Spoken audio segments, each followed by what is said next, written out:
Հիմնադրվել է 1970 թվականին Արտեմ Միկոյանի անվան դպրոցին 70 թվականին կոնստրուկտորը մահացավ։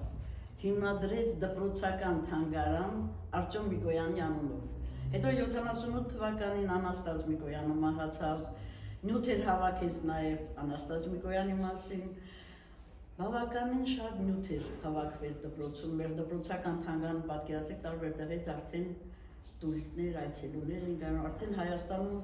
նույնիսկ քարտեզի վրա նշվեց Միկոյանների թանգարանը, այդ դպրոցի ստեղծված։ Իսկ այն ժամանակ մեր Ռարկովի քարտուղարը եկավ նայեց ղեկավարության հետ տեսավ ու որոշեց դպրոցին կից կառուցել թանգարան։ Շենք կառուցվեց ու ամբողջ նյութերը հավաքվեց տեղ։ Այսինքն թանգարանի հիմնադիրը մամասեր այդ ժամանակ թանգարանը բացվեց 82 թվականի հուլիսի 17-ին։ Մեր ժամանակ ես դպրոցում ջոկատավար էի մամայիս հետ աշխատում։ Արդեն որ թանգարանը բացվեց ինքն իր Ռարկովի քարտուղարին դիմում տվեց այն ժամանակ, որ խնդրում են Միկոյանի թանգարանը բացվելուց հետո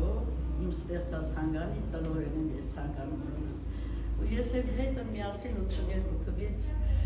արդեն 13 տարի ամայրիկս չկա, բայց ես շարունակում եմ այդ գործինքը տնօրենն էր ես գիտեմ։